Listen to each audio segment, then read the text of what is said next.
tal? Bienvenidos a esta segunda clase de virología. En el día de hoy estaremos platicando un poco acerca de la estructura de los viriones y su composición. Sin embargo, también estaremos estudiando un poco del tema de la replicación de los virus. Y muy bien, para iniciar vamos a tener en cuenta algunos conceptos sumamente importantes y como ya lo habíamos mencionado en la clase anterior, de qué son los virus, de cómo se clasifican y cómo se organizan. Bien sabemos que los virus son ensambles nanomoleculares que obviamente su propósito solamente es parasitar, invadir, infectar a una gran variedad de hospederos que pueden ir desde las células procariotas hasta las eucariotas. Y este tipo de estructuras son partículas que pueden consistir en material genético que puede ser desde una cadena o doble cadena, tanto como ARN como ADN. Y obviamente este material genético está protegido dentro de una cápsula proteínica, que la vamos a conocer como cápside, y también puede llegar a ser tanto la cápside proteínica y envuelta con una segunda membrana, que esta puede ser proteolipídica, es decir, que tiene lípidos y que normalmente se forma de la membrana celular a la que infectada. Los virus pueden llegar a tener diferentes tipos de formas, tamaños y simetrías que han sido o fueron diseñadas, vamos a decir que por la naturaleza, y que son muy efectivos en cuanto a su transmisión del material genético. Ya lo observamos que estos pueden ser clasificados de acuerdo a su tipo y a su organización, que puede ser por el genoma, pero también por su forma de estar encapsulada, ya sea envueltos o no envueltos. Entonces vamos a estar hablando acerca de lo que es el virión, llega a representar a lo que es el virus en su fase extracelular, en contraste con la fase intracelular, que ya las estructuras cambian un poco. La membrana lipídica posiblemente ya se quedó en el exterior, solo entra la cápside y la cápside también conforme va avanzando al interior de la célula, pues esta se va destruyendo de tal manera que el material genético llegue hacia el núcleo y pueda a poder hacer la replicación y la multiplicación de los virus. El virión prácticamente tiene dos roles. Uno de ellos sería la protección del genoma para evitar los daños ambientales y también sería facilitar el paso del virus hacia el hospedero. Y aquí podemos observar diferentes formas, diferentes fotografías que se les han hecho a los virus, tanto por cristalografía de rayos X y también por microscopía electrónica. Entonces, estamos observando aquí en la primera imagen, que es de los parvovirus. En la segunda imagen tenemos a los enterovirus. En la siguiente tenemos algo muy característico para los virus que son helicoidales, y esta fotografía es del virus de mosaico del tabaco. Otro virus muy característico, sobre todo para los virus que infectan a las bacterias, que son llamados como bacteriófagos, que prácticamente también tienen una cápside, pero estos tienen un cuello y vamos a decir que unas patitas, de las cuales son importantes para poder anclarse a la membrana de las bacterias. Sin embargo, también tenemos otros virus, como son en estos casos, que son ovalados. Tenemos el virus llamado mimivirus. Se puede observar la forma clásica de icosaédrica y que en el interior tiene su material genético. Y por último, tenemos unos virus que son pleomórficos, es decir, que pueden adquirir diferentes formas. Muy bien, como podemos observar aquí, vamos a estudiar un poquito de la simetría de aquellos virus que tienen la forma icosaédrica. La forma icosaédrica tiene diferentes formas de observar. Uno de ellos serían que tiene 12 vértices para observar, que tiene 5 pliegues para observarlo en la simetría rotacional, en esta parte, contiene 20 caras triangulares en toda su estructura, del cual se pueden observar 3 pliegues para la simetría rotacional, que este sería 1, 2 y 3. Sin embargo, también podemos observarlo que tiene 30 bordes donde se puede observar con 2 pliegues rotacionales simétricos, como es este caso, ¿no? Entonces, sin embargo, podemos decir que el total de todo lo que tienen, esos tienen 60 subunidades idénticas en total con las proteínas de la cápside que lo llegan a formar.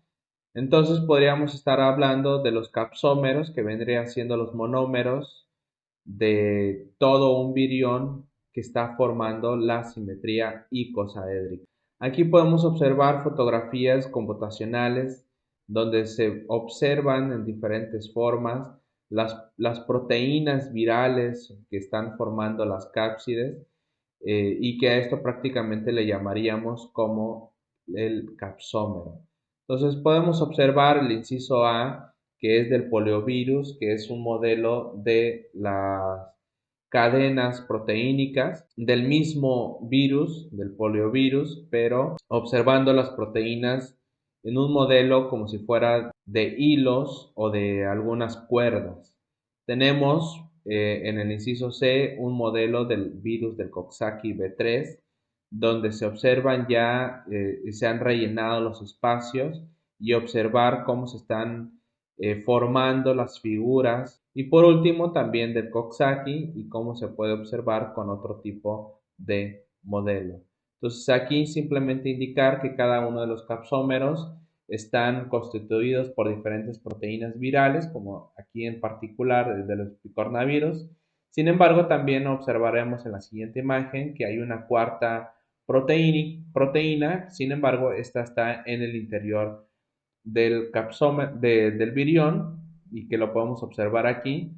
Entonces podemos observar de cómo se unen estas 4 proteínas que estarían formando el monómero o el capsómero de un virus. Aquí podemos observar un virus muy estudiado y muy conocido dentro de la virología, que son los adenovirus, como tienen otras proteínas también que son importantes para poder reconocer algunos antígenos en la membrana celular que van a infectar y poder pedir a la célula que los lleve hacia el interior.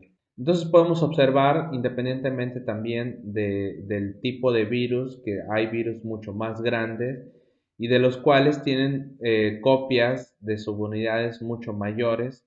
Los parvovirus, que podríamos decir son de los virus más pequeños, que tiene apenas 60 subunidades.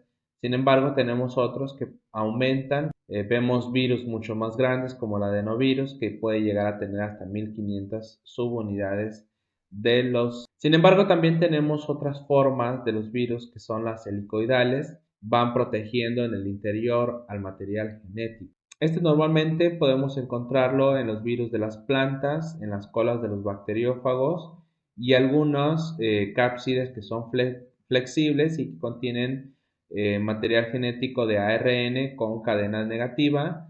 Y uno de los virus también de hace algunos años que hubo focos epidémicos fue del virus del ébola. Entonces aquí podemos observar del virus del tabaco mosaico, del virus mosaico del tabaco, y que tiene una rotación en la forma en cómo se van uniendo las proteínas.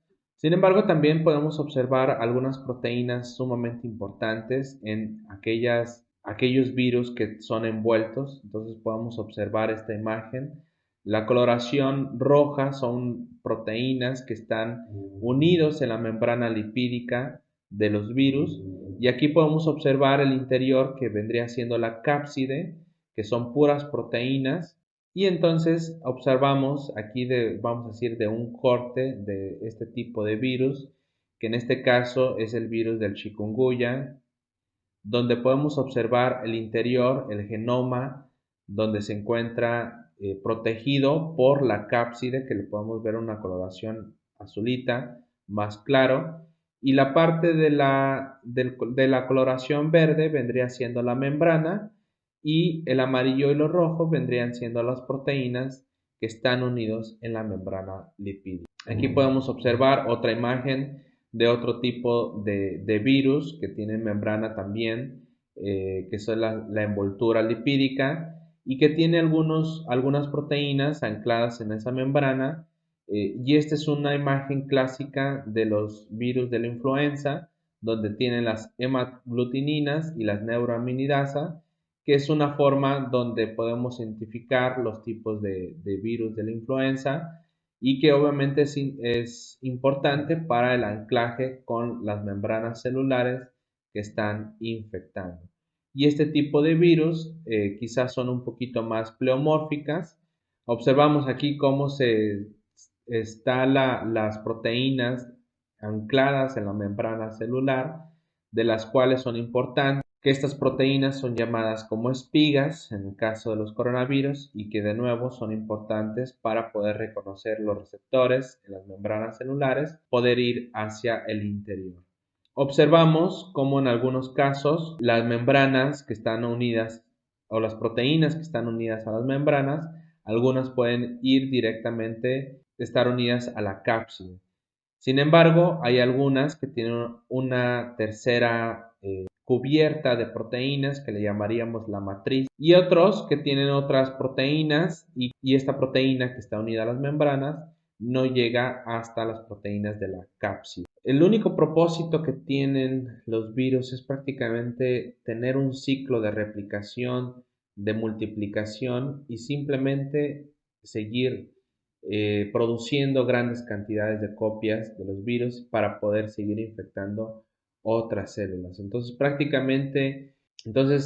una de las cosas importantes que debemos de ir sabiendo es la replicación de los virus tienen diferentes características, diferentes rutas para poder introducirse hacia a las células y también algunos virus tienen sitios de replicación de su genoma en diferentes lugares. Lo más común es hablar que la replicación del ADN o de su material genético es en el interior de del núcleo.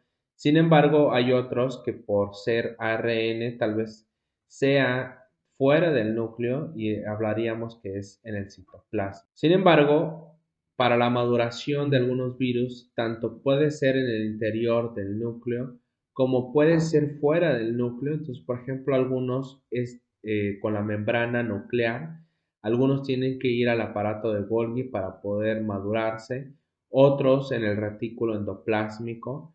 Así es que los virus pueden tener diferentes formas de llegar a replicarse, donde hacen la replicación y la síntesis del ADN o del material genético y por último donde llega a ser la maduración del virus.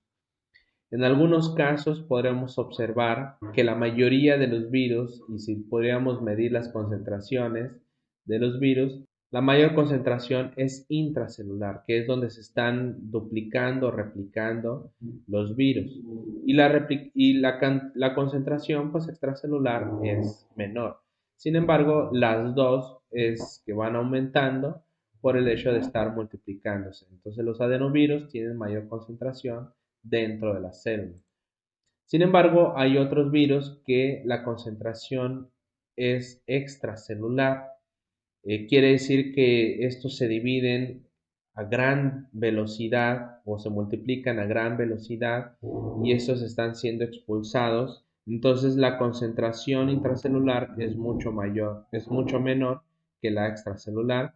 Y tenemos aquí algunos de los receptores celulares, algunos ejemplos de importancia médica. Entonces, por ejemplo, podremos observar que para que el virus de la inmunodeficiencia humana necesita estos receptores para poder infectar, sobre todo el CD4 y algunos correceptores como lo son estos. Entonces, cada uno de los virus tiene su receptor específico para poder infectar y poder llegar al interior de la célula y poder multiplicarse. Sin embargo, algunos virus son, vamos a decir, llevados hacia el interior de manera muy diferente.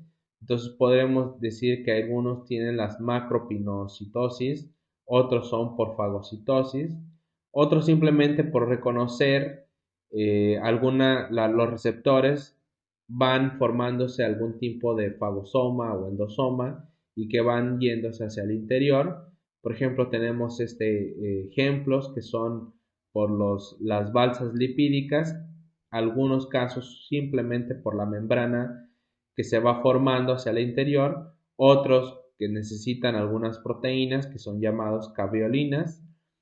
En este caso también muy similar hacia cómo se van formando estas balsas o estos endosomas, pero necesita otro tipo de proteína. Entonces, de manera muy general, lo que hace los virus es reconocer esos receptores para que puedan ser introducidos en la célula. Se forman los fagosomas, se va rompiendo conforme va yéndose hacia el interior. Sin embargo, algo muy importante es que en los virus que tienen membranas, estas membranas se quedan en la membrana celular y solo entran las cápsides. Estos endosomas van siendo introducidos van siendo introducidos hasta poder llegar hacia el núcleo y obviamente estos van conducidos por o sobre los microtúbulos. Entonces lo más importante del virus es poder llegar casi intacto hacia el núcleo para que aquí se pueda, digamos, poder eliminar o poder destruir la cápside y poder introducir el material genético por los poros nucleares y así llegar a la maquinaria de la replicación del ADN o del ARN y también poder utilizar la maquinaria de la transcripción y de la síntesis de proteínas. Entonces, una vez que se han ido sintetizando las proteínas en los ribosomas, estas proteínas tienen que empezar a unirse para poder formar otra vez las cápsides. En algunos casos se forma una segunda cápside que más adelante va a ser eliminada. Sin embargo, cuando ya están formadas prácticamente la cápside, tienen que tener poros donde puedan meter el material genético, introducirlo en la cápside y antes de que llegue a su modulación completa, que puede ser en las membranas del aparato de Golgi, en algunos casos dentro del mismo núcleo o en la membrana nuclear. Entonces se eliminan y justo cuando ya están maduros, pues pueden ser por lisis que pueden liberarse y poder infectar a otras células. Sin embargo, en los casos de los virus que son envueltos, en algún punto de la producción de algunas proteínas, sobre todo las que están ancladas en la membrana de los virus, son producidas y estas no regresan al interior de los núcleos, en el caso de los virus que están dentro del núcleo, sino que son mandadas hacia la membrana celular. Entonces aquí podremos observar los complejos de las espigas y que en algún momento, ya cuando se está por terminar la maduración de los virus son mandados hacia la membrana celular, reconocen las espigas y en este momento es cuando empiezan a salir y se llevan parte de la membrana celular y aquí podemos observar que la maduración fue en la membrana celular. Entonces, obviamente, dependiendo del tipo de virus, del tipo de morfología que tienen, en este caso, por ejemplo, algunos de los virus que son más ovalados, requiere otro tipo de proteínas y requiere quizá una concentración mayor para poder llegar a tener la morfología que requieren estos virus. Por último, simplemente mencionar el tipo de infecciones que pueden ocasionar los virus, que puede ser por infección lítica o infección persistente. Las infecciones líticas, estas son quizá más agudas y son mucho más rápido en la sintomatología, ya que estos llegan a romper las membranas celulares, tanto de los núcleos como de la membrana plasmática, para poder hacer la liberación de los virus y poder seguir infectando. Sin embargo, tenemos las infecciones persistentes, que estas son mucho más lentas, En este caso no hay una destrucción de las membranas de las células, van saliendo lentamente y obviamente son las infecciones crónicas, son las que llevan mucho tiempo, ya sea meses o hasta años, como es el caso del VIH, ya que puede pasar años hasta conocer, empiecen a producirse la sintomatología y obviamente con el tiempo pues va disminuyendo la eficaz o en este caso el sistema inmunológico va perdiendo su función. Podemos tener las infecciones latentes, es decir, aquí no hay una infección como tal o la sintomatología, simplemente están esperando a que la mayoría de los virus que se vayan a producir sea importante o sea una concentración mayor. En algunos casos simplemente el virus está ahí sin multiplicarse, esperando algún factor extrínseco, por ejemplo en los casos de los herpes, que normalmente decimos que los herpes ahí están guardaditos hasta que no venga algún factor como el estrés, se empieza a producir la enfermedad como tal. Hay infecciones que pueden transformar y que pueden cambiar el material genético, como es en el caso de aquellos virus que pueden provocar cánceres. Muchas gracias por acompañarnos en esta segunda clase de virología y nos vemos en el próximo video. Hasta luego.